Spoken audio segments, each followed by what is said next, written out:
Now don't forget, listings are almost guaranteed pay. Listings means you're gonna put a house up for sale, and if anybody brings you an offer, you're gonna get paid. Or are you?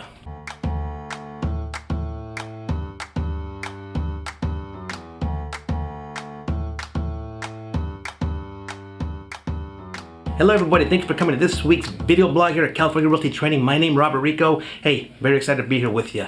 Now the question here is this: are all listings a good thing? Huh? Are all listings a good thing? Is there a time when we should reject the listing?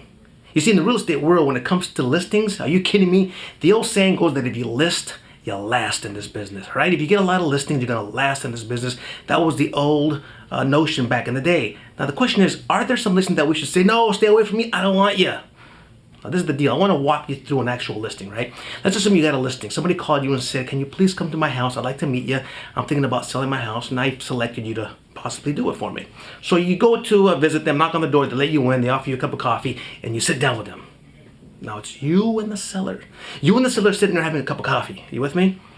And you get to talking, and the seller starts to talking to you, and you're getting along fine. And she says, yeah, my husband, he's a jerk. I can't stand him anymore. We're getting a divorce. That should be sign number one. Should you take this listing? Now, when it comes to divorce listings, just so you know, they aren't the smoothest transactions. You may have a wife who's dying to sell, and you may have a husband who says, hell no, I'm not selling. Now, unless they both agree to it because they're both on title, this is going to be a very difficult time for you. Is it worth your time, money, and effort? Now, think about that. So you might not want to take a listing that, I don't know, involves a divorce, especially if the divorce is ugly. If it's amicable and everything's cool, be my guest. But if she starts to criticize the husband or he starts to criticize the wife, and you feel there's a major tension and this might be a rocky road, you might want to think twice about taking this listing and say, you know what, you might be better off calling somebody else. Again, you're sitting there. Let's assume it's a fantastic person, no divorce is involved. You're rocking and rolling, you're talking, getting along great. You got a happy couple there. And they say, Mr. Rico, what can you sell this house for? And you say, well, I did my comparables, I did my research, and the house is worth $1 million. I think we could sell it for $1 million. And they say, well, we owe $950,000 on it. They owe $950,000 on it. And you sell it for $1 million. There's this much left of profit, and that profit probably is going to go to you on commission. There's not enough profit there. Are you with me? Is it worth taking the listing? You got to think about that. Now, if this listing ends up becoming a short sale, you get a whole different type of listing. A short sale listing is not your typical listing. A short sale listing could take forever, could take months, in some cases could take years. So you got to ask yourself, do I want to take this short sale listing? If it indeed is a short sale listing, that might be another, I don't know if I want to take this listing. A short sale listing is stressful, not just on the sellers, but it's very stressful on you, the realtor. So you gotta ask yourself, wouldn't you rather have a nice traditional listing? Are you willing to go for this short sale listing? It's a whole different ballgame.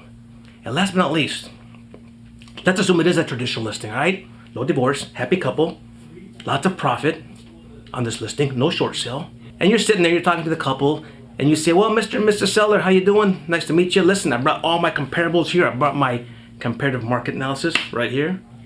And I'd like to show you that this house is worth $1 million. I think on the open market, we can get you $1 million. And they look at you and they say, what? Hell no, Rico, I want to get 1.5. They want you to overprice the listing substantially. They want you to overprice the listing. Are you willing to do that? Are you willing to do that? Now, what happens with an overpriced listing is what? Chances are it's not going to sell. You with me? Chances are it's not going to sell. So if it doesn't sell, it means in that entire time that you are putting money, time, and effort, you'll never get paid because it'll never sell. Not just that, when it doesn't sell and your contract with them is expired, it becomes what we call an expired listing, which then goes, of course, on your record as a realtor. Nobody wants expireds on their record as a realtor because it means you weren't able to sell it.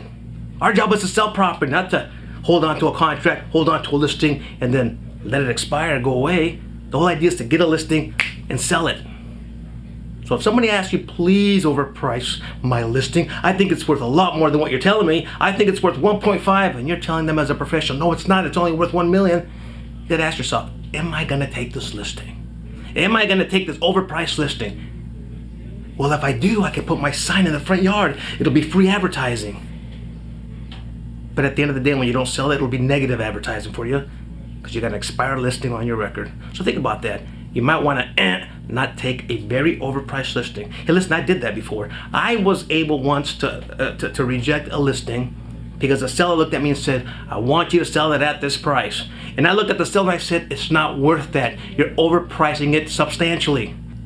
I wasn't going to be able to help him on that price. Wasn't going to happen. So I rejected that listing. Well, it turned out that he called me the very next day, apologized, and says, Rico, you know what? You're the professional. Let's go ahead and price it at what you recommended. And we did, and we sold it in a reasonable amount of time. You with me? So, ladies and gentlemen, are all listings great? Absolutely not. Should you consider rejecting some listings? Absolutely. Hope this helps you out, huh? Hey, listen, if you have any questions, leave it down below. In the meantime, go out and have yourself a great day. See you next week. Hey, thanks for watching this last video. Hope you enjoyed it. I sure did. Hey, do us a favor. If you think a family member or a friend would also enjoy it, why don't you share it with them? I guarantee it, they're going to get something out of it. In addition, if you have any comments, questions, or a topic you want us to discuss, hey, leave it down in the comment section. And one last thing, if you haven't subscribed yet, what the hell are you waiting for? Do it right now. Hope to see you next week.